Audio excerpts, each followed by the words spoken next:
No son responsabilidad de Global TV 80.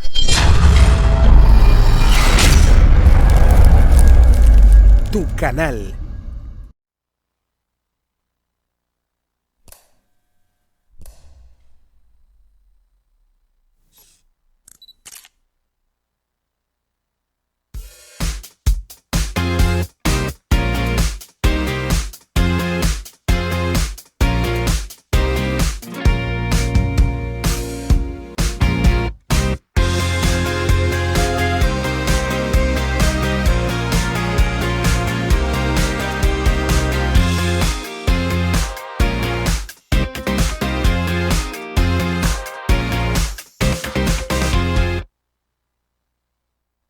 En este espacio Ahora TV por Global 80 HD, recuerde, conéctese con nosotros a través de Instagram, usted que va de camino a su trabajo, y también por Google en nuestra página web de Global 80 HD. Hoy estamos nosotros aquí de júbilo con este invitado muy especial que tenemos, quien es el doctor Eddie Olivares, conocido, un magistrado altamente conocido en la República Dominicana, en el ámbito político. Hoy vamos a conversar de él sobre estos temas, pero también un poco de lo personal. Así que vamos a ver que nos tienen en pantalla y nos tiene el director una breve biografía de quién es el doctor Eddie Olivares.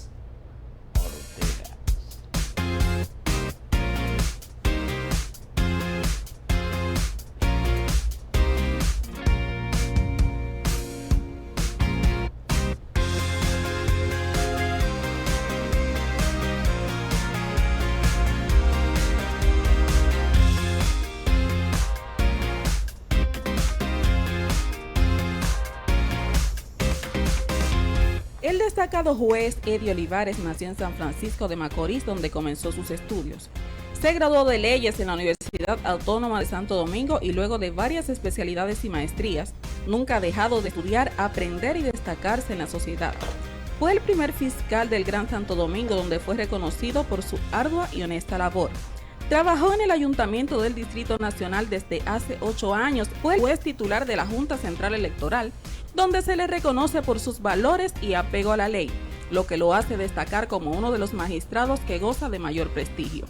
Es autor de una columna semanal que se publica en diversos diarios impresos y digitales bajo el nombre de Sufragio, donde expone sus puntos de vista sobre la materia electoral fundamentalmente. Está casado con la periodista Yannery Paulino, con quien ha procreado 3 hijos. Por su alto nivel de desempeño profesional y político, se perfila como una gran figura del ámbito político en tiempos futuros. Para Global 80, Denis Díaz.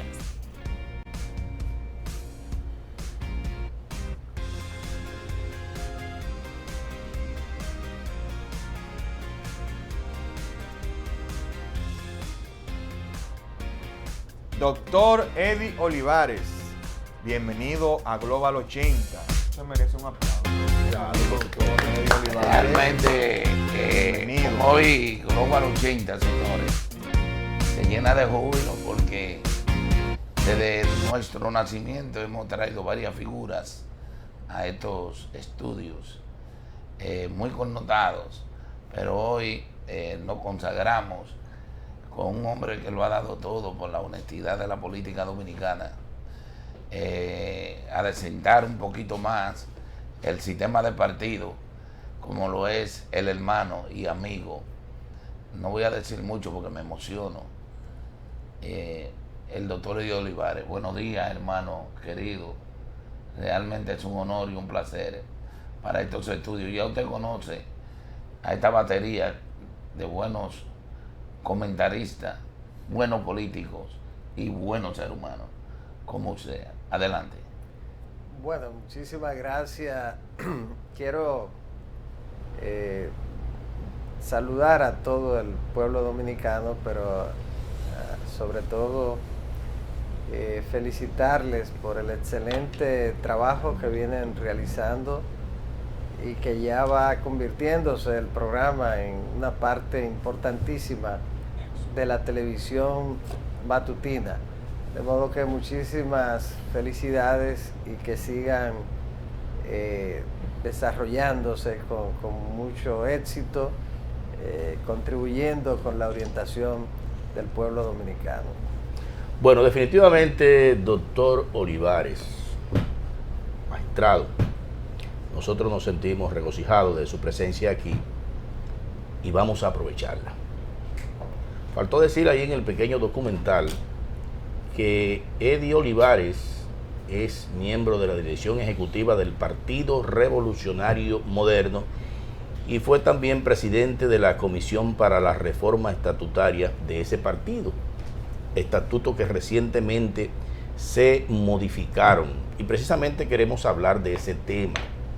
Se está hablando, se está especulando de que el Partido Revolucionario Moderno, que es un partido que en sus estatutos dice que su filosofía es consona con los ideales de José Francisco Peña Gómez, entonces ahora está renegando al doctor José Francisco Peña Gómez cuando en sus estatutos, que antes se prohibía la reelección del presidente o del candidato presidencial, se introduce de nuevo este asunto. ¿Qué tiene que decirnos con relación a esto? Bueno, nosotros hicimos una reforma integral de los estatutos. Creamos unos estatutos nuevos, se podría decir, porque los 137 artículos de los antiguos estatutos fueron modificados de forma o de fondo y se le agregaron 43 artículos más, y los nuevos estatutos están conformados por 180 artículos. Uno de los artículos era el 101 y fue también, por supuesto, modificado y de fondo. En él se establecía que para abordar el tema de la reelección debía hacerse en durante la celebración de un congreso del partido. Por supuesto, la reforma de los estatutos se hizo y no fue necesario el congreso, y se decidió que un presidente que formara parte del Partido Revolucionario Moderno pudiera aspirar a un segundo periodo, a repostularse. Y en ese sentido, ese artículo ha sido modificado. ¿Por qué? Porque el sistema, el modelo norteamericano de 2 periodos y nunca más, va acompañado de eso, del derecho de un presidente a aspirar a esos 2 periodos, porque 4 años siempre resultaría insuficiente para completar una obra de gobierno. 8 años es un tiempo razonable, es un tiempo adecuado. Por eso los norteamericanos, y nosotros tenemos el modelo político presidencial de los Estados Unidos, así ha sido desde la Constitución fundacional, porque al momento de producirse la independencia dominicana, ya los Estados Unidos habían creado una constitución que era un modelo, y la República Dominicana tomó de esa constitución casi de una manera íntegra. Y en lo que tiene que ver con ese modelo norteamericano, lo correcto es que un presidente pueda aspirar a los 2 periodos, porque no va a poder volver a hacerlo nunca más. Se trata de que nosotros tenemos cuatrienio, es decir, son periodos de 4 meses. Países como México, donde solamente tienen un periodo constitucional, tienen un sexenio, es decir, 6 meses, 6 años.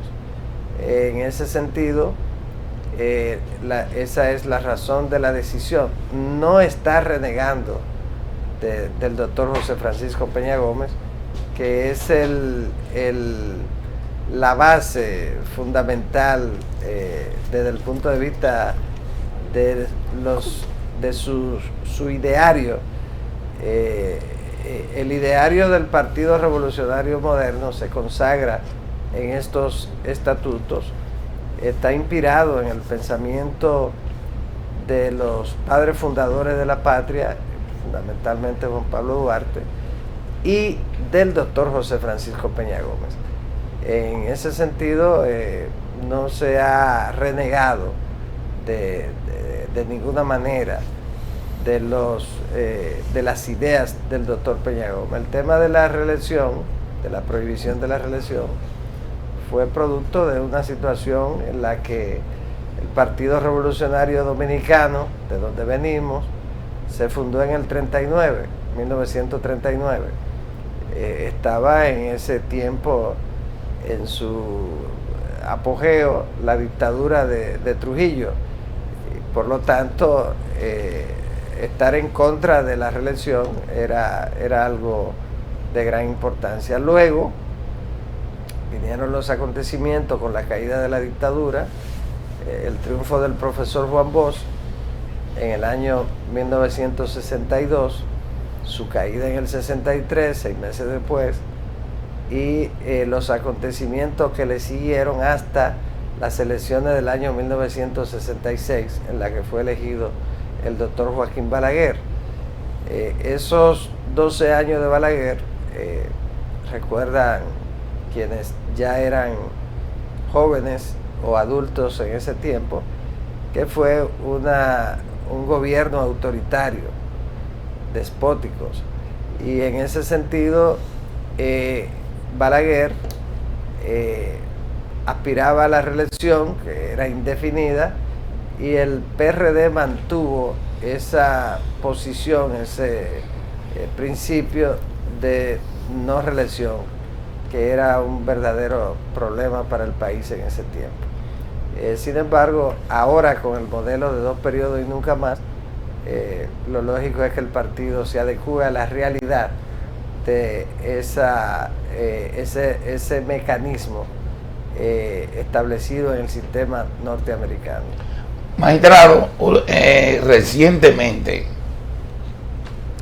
usted ha dado unas declaraciones que muchos la consideran de politiquería en las calles, en las cuales nosotros hemos tenido que confrontar a alguien para decirles de que no es, de que es correspondiente lo que usted ha dicho. Por ejemplo, la política de tiempo y la campaña de tiempo que vienen haciendo muchos partidos, y lo que me dicen es que del litoral del PRM también se han ejercido. Explíqueme qué podría controlar, o explíquele a este pueblo qué podría controlar de que esta campaña, a casi 1 año y medio y pico de que empiece realmente la precampaña, ya hay muchos partidos que están ejerciéndola sin el control de la Junta Central Electoral. Bueno, no a 1 año y medio. El PLD, poco después de que se juramentara el presidente Luis Abinader, anunció el inicio de la precampaña de caras a las elecciones del 2024. En ese momento violó flagrantemente la ley de partidos 3318, y la Junta debió inmediatamente llamarlos y hacerle una munición, advertirle que estaban violando la ley. Era lo menos que se podía hacer, y es una competencia del órgano electoral. Sin embargo, meses después fue que le fijaron una posición mediante una resolución en contra del inicio de la pre-campaña o la campaña a destiempo, copiando lo que dice la ley de partidos en cuanto a los tiempos de la pre-campaña. Luego, esta semana, el domingo pasado, reafirmaron lo que habían planteado en cuanto a escoger sus precandidatos al margen del plazo establecido en la ley. Es una violación a la ley. El liderazgo político no debe enviar ese mensaje al país. Es algo que yo he planteado siempre. La ley de partidos establece que la precampaña se inicia el primer domingo del mes de julio del año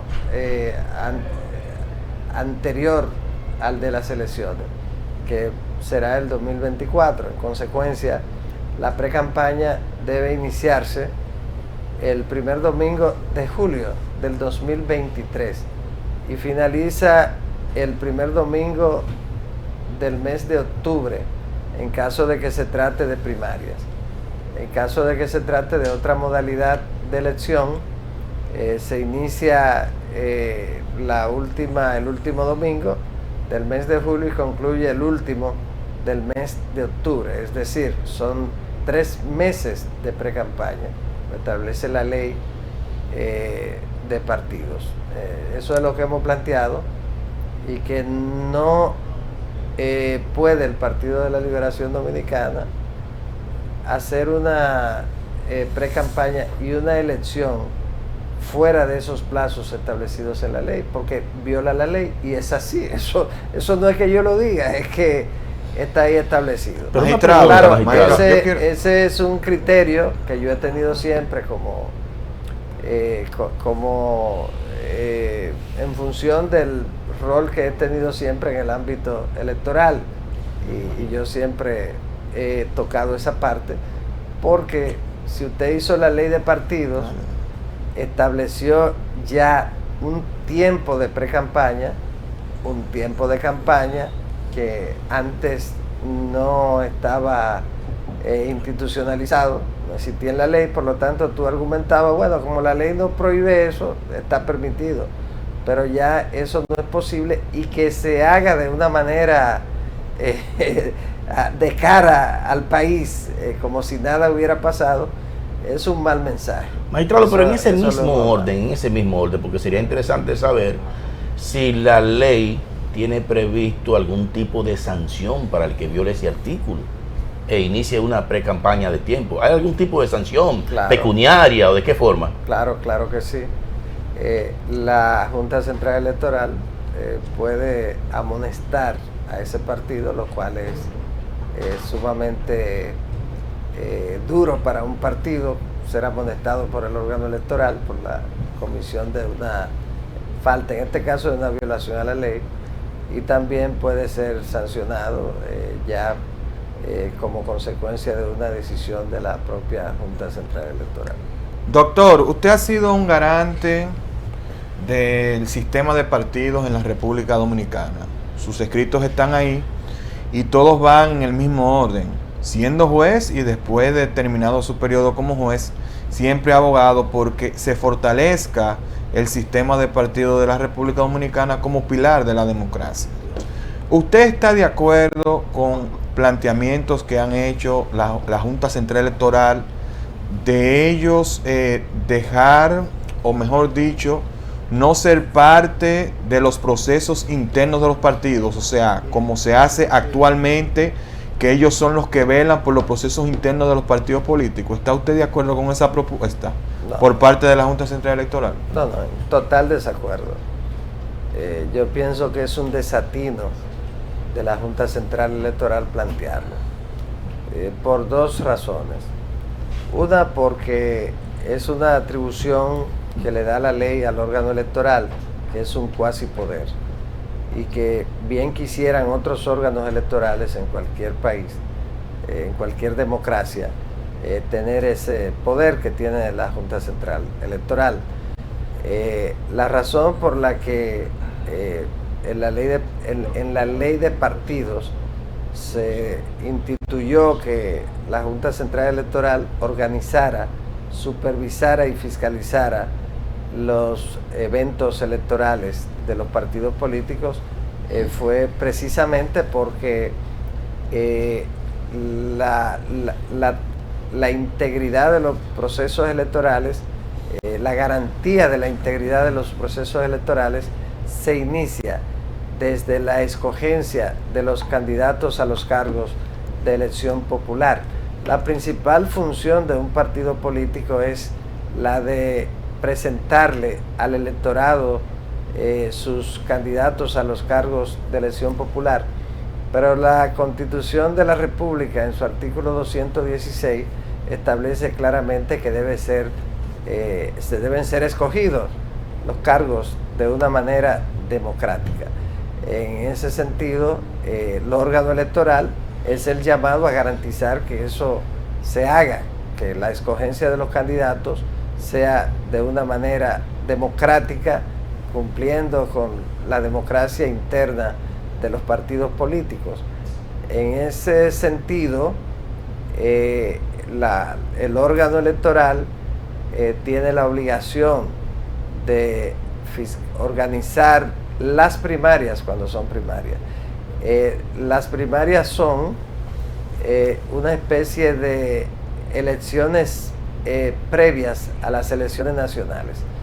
Así funciona en el país de origen de las primarias, los Estados Unidos, en la que las primarias son organizadas por los mismos órganos estatales que organizan las elecciones. En el caso de los Estados Unidos, la organizan los departamentos de los estados.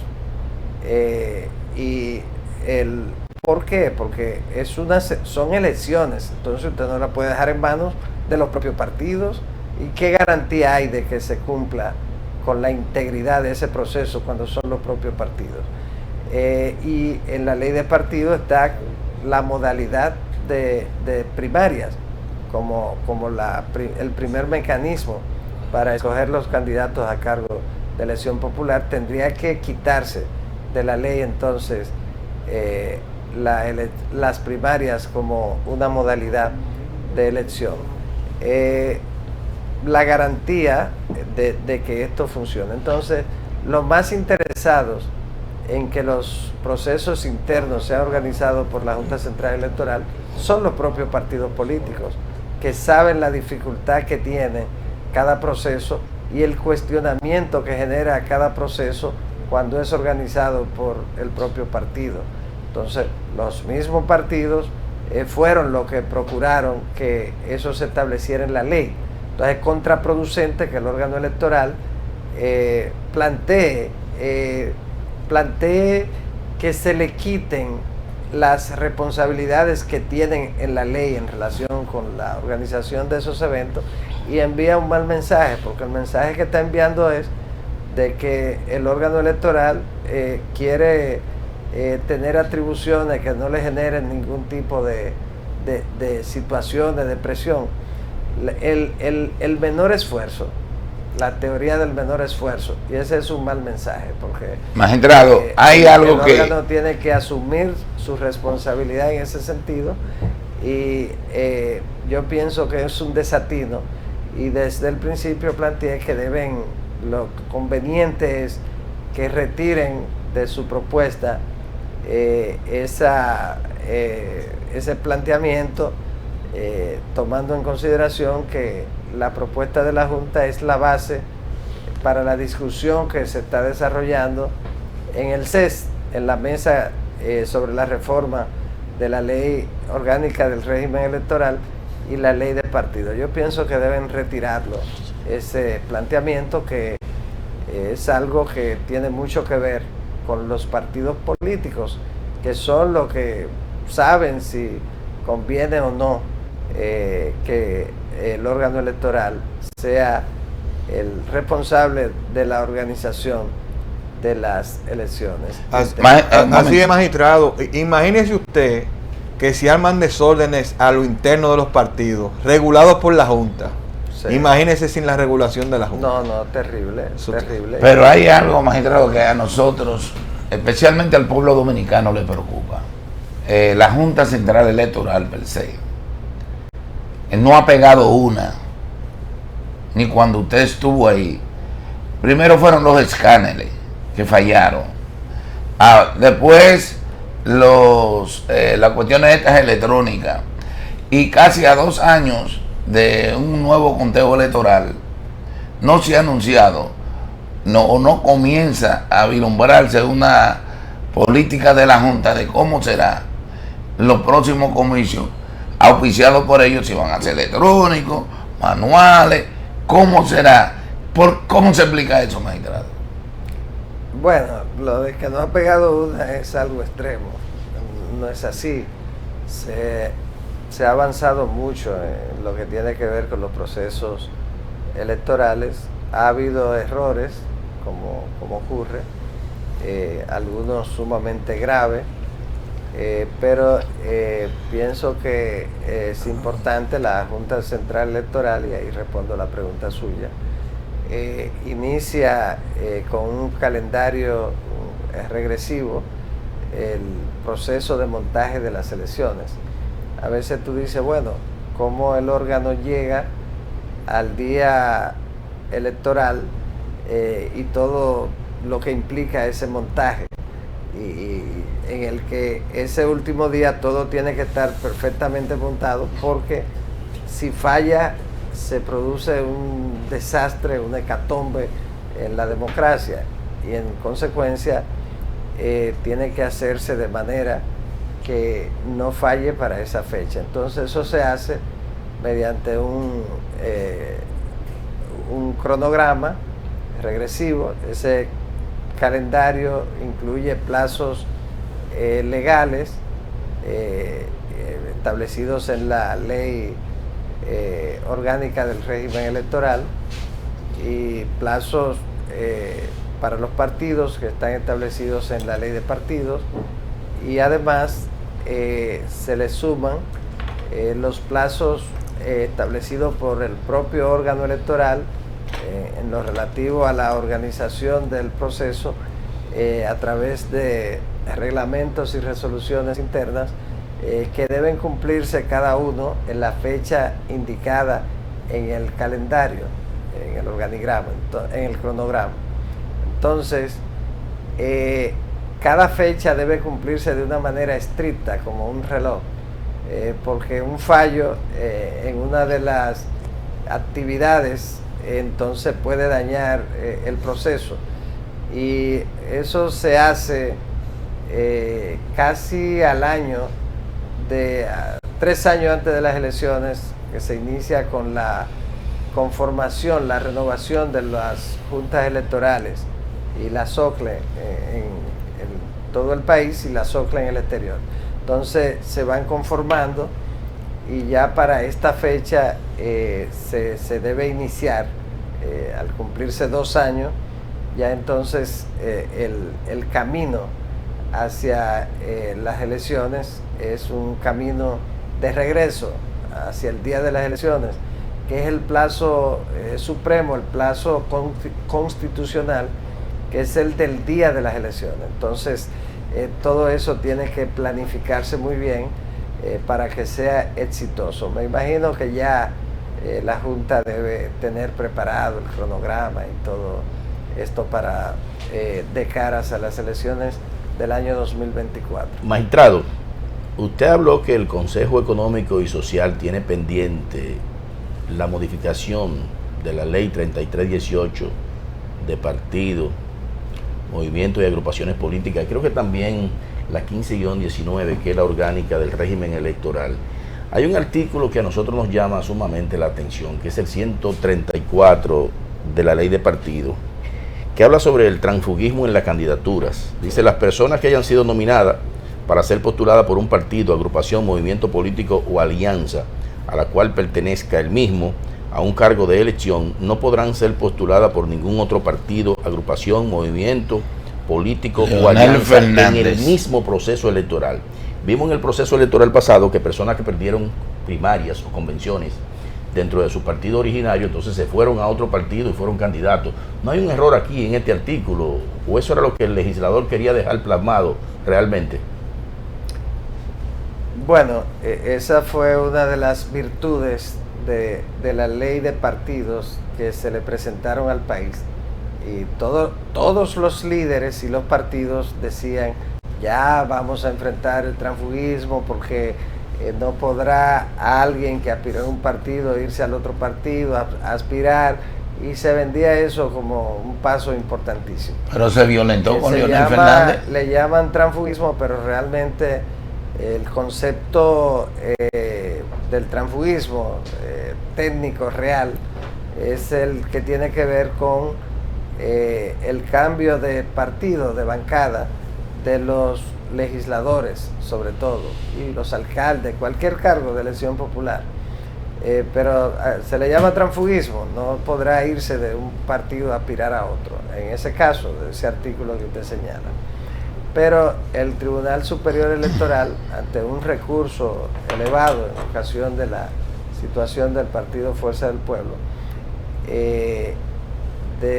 decidió, mediante una sentencia, que ese artículo de la ley de partidos violentaba, era inconstitucional por una serie de razones que tenían que ver con su propia, el contenido del artículo. Entonces lo declararon inconstitucional. Y fue lo que permitió que el presidente Leonel Fernández aspirara por el partido Fuerza del Pueblo, después de haber sido precandidato por el de la Liberación Dominicana, y así varios candidatos a senadores, diputados, etcétera, alcaldes. Entonces, en ese sentido, ahora en la reforma de la ley de partidos debe establecerse de una manera acorde con el mandato o con la sentencia del Tribunal Superior Electoral y corregirse los errores, los vicios de inconstitucionalidad señalados por el Tribunal Superior Electoral, y podría perfectamente ahora corregirse y mantenerse ese criterio de que alguien que aspire por un partido político en una primaria interna no lo puede hacer en la misma primaria por otro partido. Pero como estaba formulado en la ley 3318, de conformidad con el criterio del Tribunal Superior Electoral, era inconstitucional. Doctor, una de las principales desventajas en el caso de mi generación, para competir en el actual sistema electoral, son los recursos económicos. Este tema, que es un tanto espinoso, ha permitido, desde nuestro punto de vista, que los diferentes partidos se hayan premiado de elementos que lo único que tienen que ofrecerle a la sociedad es dinero en una campaña. Dentro de estas discusiones en el CES se ha hablado, se está tratando una propuesta sobre el tope de gasto de campaña, y queremos saber también, en ese mismo orden, su opinión sobre los niveles de gastos de campaña en la República Dominicana, la cual consideramos que es una de las que más dinero se gasta en lo que tienen que ver con las elecciones. Bueno, yo no estoy participando en las discusiones sobre las reformas en el CES, pero por supuesto que el tema de los topes a los gastos, tanto en la ley de partidos, en las primarias internas de los partidos, como en la ley orgánica del régimen electoral, ya para las elecciones, sí debe revisarse, debe reducirse el tope para que tenga mucha más eficacia que la que tiene en este momento.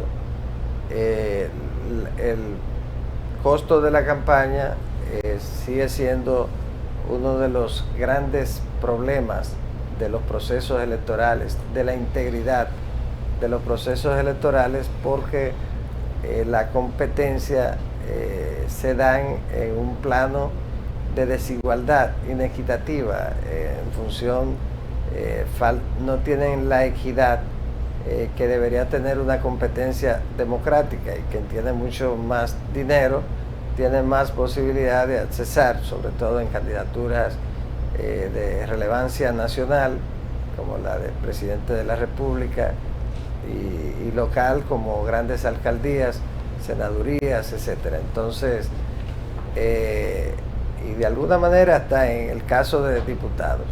Entonces,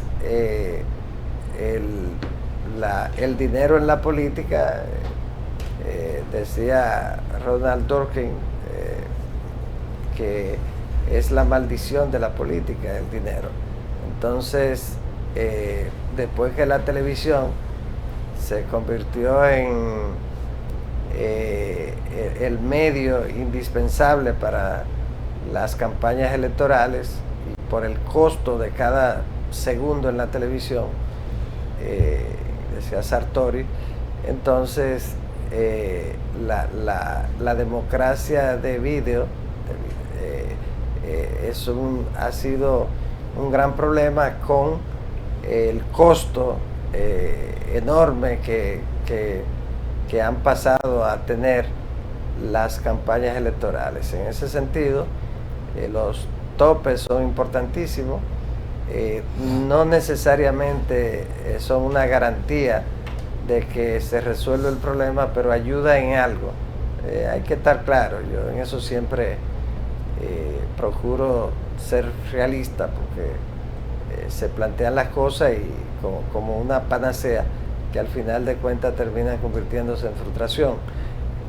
Los topes en gastos no han sido tan eficaces, ni siquiera en Inglaterra, que fue donde se originaron. En la región nuestra, países como México, en un momento han tenido bastante éxito por decisiones firmes que toman. Los órganos electorales tomaron grandes decisiones en ese sentido, con sanciones económicas altísimas, elevadísimas, y entonces dio su resultado. Ahora, eso sí, es correcto que se revise, y en la propuesta de la Junta Central Electoral hay nuevos, se establecen nuevos topes, y yo pienso que es importante, y creo que será aprobado y aplicado para las próximas primarias en los partidos políticos, convenciones y demás mecanismos de elección interna, como para la campaña electoral. Medrano, recientemente, tenemos que exprimirlo un poquito aquí, porque usted es el que más sabe de eso. En la reforma estatutaria que tuvo el Partido Revolucionario Moderno, se habló de un artículo, especialmente un párrafo, que a mí me llamó mucho la atención. Explico. Se dijo, leído por usted mismo, de que a la comunidad dominicana en el exterior iba a haber un departamento que se encargara de darle un asiento allá, y que ese asiento esté dirigido por la comunidad dominicana, por los políticos que están allá haciendo política en esa comunidad. Eso es un mensaje para el Partido Revolucionario Moderno y los demás partidos. Sí, bueno, el país tiene que agradecerle a la comunidad dominicana en el exterior su esfuerzo, su apego a su país, a nuestro país. Vínculo familiar profundo, como una de las comunidades más apegada, leal a su país. Y hay que ver que solo en el año 2021 la contribución de la comunidad dominicana en el exterior a la economía ascendió a casi 11.000 millones de dólares a través de envío de remesa. Entonces, si usted le suma los envíos, la contribución directa, es decir, de dineros que llegan directos, no a través de remesa, más los famosos envíos de mercancía a través de los tanques. de los tanques y todo esto, estamos hablando de mucho más dinero. Entonces, en el caso particular del Partido Revolucionario Moderno, en los últimos procesos electorales ha recibido un apoyo extraordinario del exterior, al extremo de que en las pasadas elecciones, además de que el compañero Luis ganó las elecciones con cerca de un 70% en el nivel presidencial, fue tal el apoyo que los 7 diputados representantes de la comunidad dominicana en el exterior son del Partido Revolucionario Moderno. El PLD no sacó un solo diputado, los 7, es algo impresionante, y el partido le hace un reconocimiento. Se crea la Secretaría para los dominicanos en el exterior, Secretaría de los Dominicanos en el exterior, y se establece para que no vaya a ocuparla alguien que no sea del exterior, el requisito de que debe residir en el exterior y además estar inscrito en el listado especial del exterior, o padrón del exterior, como le dicen, en un reconocimiento a la comunidad dominicana en el exterior. De modo que en la reforma se institucionaliza y se crean otras secretarías, se reducen de 21 vicepresidentes a 3, porque no tenía sentido tener 21 vicepresidentes y 21 subsecretarios, cosa que venía del PRD, y se lleva a lo que debe ser, a lo real.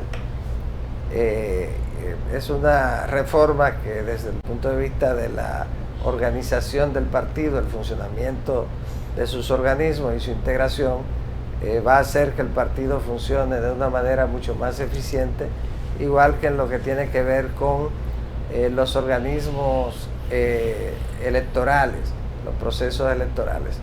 Es un paso de avance muy significativo también. Magistrado Eddie Olivares, yo tengo una pregunta sumamente delicada, pero quiero que me la responda después de una pausa que vamos a hacer. Oiga cómo dice la pregunta. En el 1994 hubo un conflicto aquí postelectoral y eso condujo al país a un pacto por la democracia y quedó establecido la doble vuelta electoral. Yo quiero que Eddie Olivares, no el político, sino el jurista, nos hable a nosotros aquí, nos dé su opinión con relación al 50% más 1. ¿Es democrático? ¿Esto genera clientelismo? Así que vaya elaborando su respuesta para recibirla después de este paréntesis informativo. Adelante, señor director.